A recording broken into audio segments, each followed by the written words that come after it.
here today to tell you a story in the hope that it will give you inspiration and also to know that you're not on your own.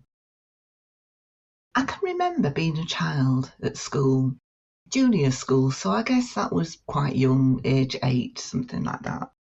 And I've always been into art. I was always had a packet of felt tips and pens wherever I went to go. And I had one particular teacher that I really looked up to because I used to write my own stories and draw my own pictures, and I never showed them to anybody else except for this one teacher.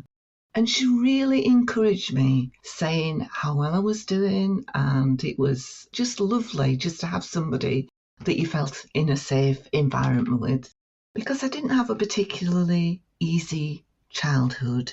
I'd always been bullied, and I didn't have a father figure. I was brought up single parent in a poor environment.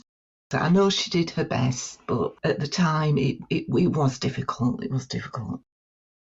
So having this teacher to be able to look up to and be like a mentor, it was really important at the time. And I continued with my art right through to secondary school, and I guess this is where my story changed. Because one particular teacher had made something in class, and they turned around and said, "I don't know why you're doing art, because you'll never be any good at it." And this completely floored me, because I thought this adult that was in a position of being a teacher knew everything about life. If they said I wasn't any good, I mustn't be. But I daren't say anything. I daren't challenge back. I didn't have that strength because I was only a child myself.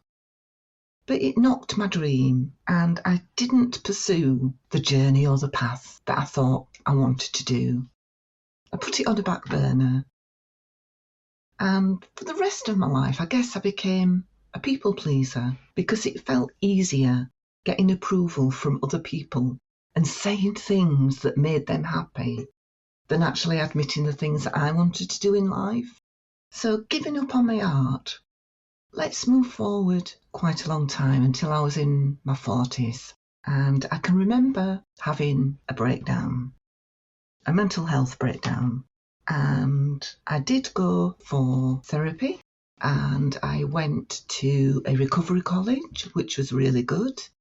And part of that was I went on a course through the recovery college, and it was about looking at things you wanted to do with your life.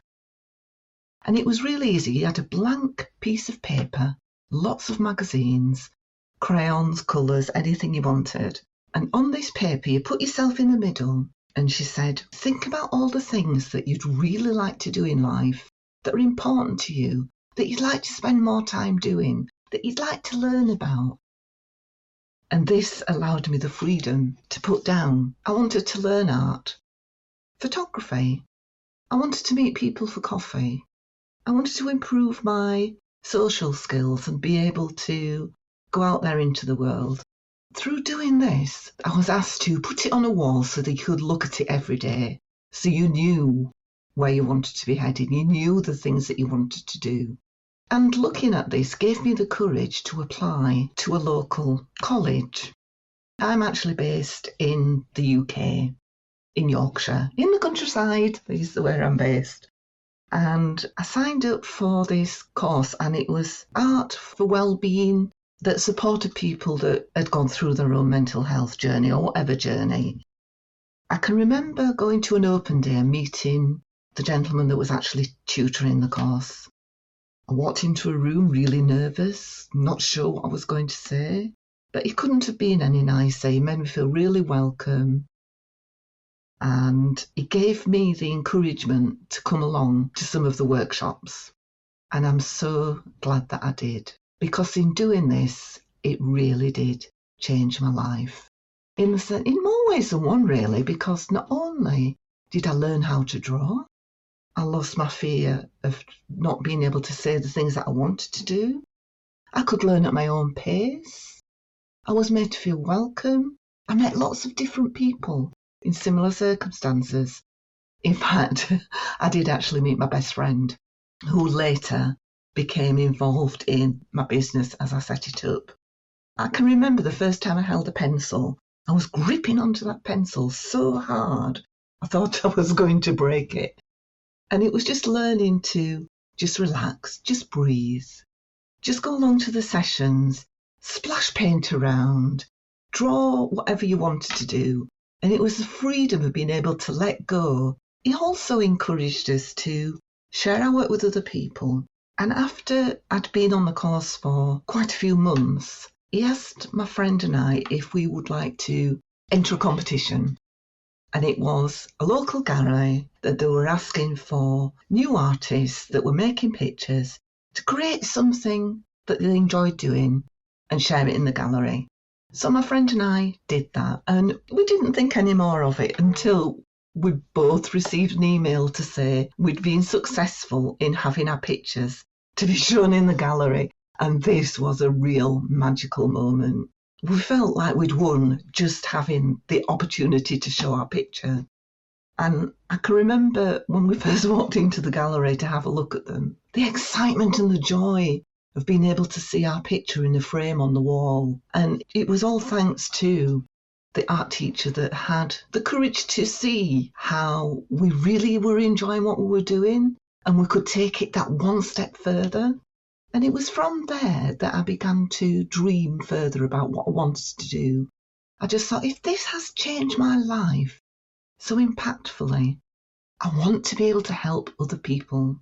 And that's when I decided to set up my own business. It was during lockdown, so it was a safe space that people could come along into the group, share their artwork. I'd put positive statements in there. We shared lots of different things, and it became a really thriving environment. And it felt really good that I was able to share what I'd learned and experienced with other people and see them going through their journey. And that's what's really important. It's about finding the right people to be around. It's about not always listening to what people say to you, but believing. If it's something that you really want to do, don't let other people stamp on your dream. It's something that's built within you that you want to do, then do it. Don't let other people stop you.